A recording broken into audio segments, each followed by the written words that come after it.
Hello friends, welcome to my YouTube channel.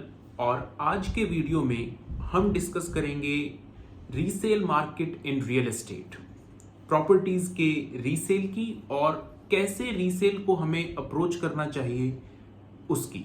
अगर ये advice आप इफेक्टिवली फॉलो कर लेते हैं तो आपका पैसा और टाइम दोनों ही काफ़ी सेव होंगे।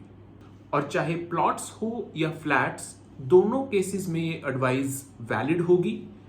बायर्स के लिए भी और agents, people who facilitate the transactions, उन दोनों के लिए ये बहुत यूजफुल एडवाइस रहेगी। स्टार्ट करने से पहले अगर आपने अभी तक चैनल को सब्सक्राइब नहीं किया है तो please subscribe the channel for more such videos. तो स्टार्ट करते हैं। रीसेल मेजरली दो तरह से होती है।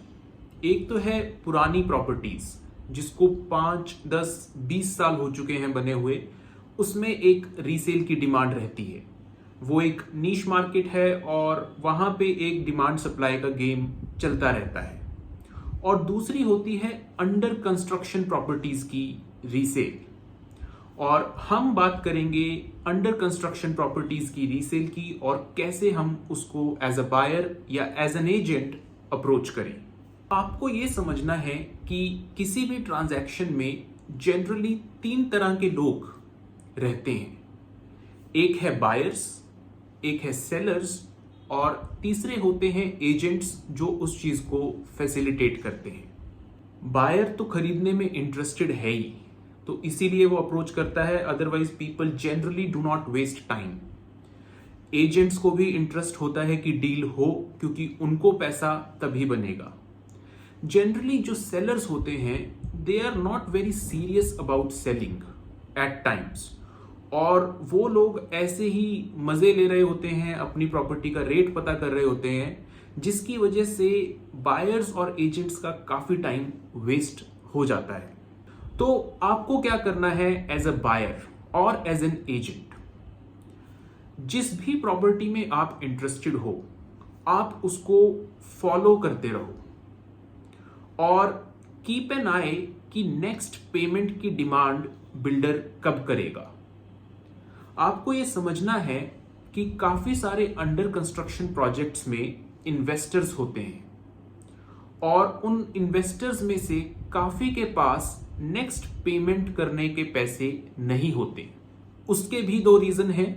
एक तो ये कि उनके पास कभी भी अगली पेमेंट करने के पैसे थे ही नहीं और उनको इन्वेस्ट करके अपना प्रॉफिट बुक करके अगली प्रॉपर्टी की तरफ जाना था। दूसरा ये कि पैसे पहले तो थे लेकिन किसी और प्रोजेक्ट में भी अब इन्वेस्ट कर दिया है and now they don't have the funds to make the next payment. तो जब इस तरह की सिचुएशन हो, नेक्स्ट पेमेंट की डिमांड बिल्डर कर रहा है और इन्वेस्टर के पास पैसा नहीं है, that is when you are likely to get a fair deal. Deal होने के चांसेस तब सबसे ज्यादा होते हैं। आपको यह समझना है कि अगर अगली पेमेंट में 1 साल का टाइम है तो इन्वेस्टर्स बहुत ज्यादा प्रेशर में नहीं है रीसेल के, और वहां पर डील होने के चांस बहुत कम है। इन्वेस्टर चाहते हैं कि अपनी इन्वेस्टमेंट पे पूरा एप्रिसिएशन का जूस वो ले लें, इसलिए वो वेट करते हैं till the time the next payment demand is raised और उसके बाद ही they are serious about selling the property। और ये तो हमारी ह्यूमन साइकोलॉजी भी है। आप याद करिए एग्जाम्स के टाइम भी, जिस दिन एग्जाम नेक्स्ट डे होता है पढ़ाई तभी होती है। तो जब पेमेंट का प्रेशर आता है तभी रीसेल होती है। So the message is simple guys, जब भी आपको रीसेल में प्रॉपर्टी खरीदनी है आप वेट करिए नेक्स्ट पेमेंट डिमांड का। वहां पे आपको प्राइस भी ठीक मिलेगा और सेलर भी सीरियस मिलेगा। It will save you time and money both. तो कैसी लगी ये advice guys? Please share your thoughts in the comment section. और अगर आपको कोई भी चीज मेरे से डिस्कस करनी है या कोई एडवाइस चाहिए, please contact me on my number shared in the description below. और जाने से पहले अगर आपने अभी तक चैनल सब्सक्राइब नहीं किया है, please subscribe the channel, like the video and share the video with your friends. Thank you very much.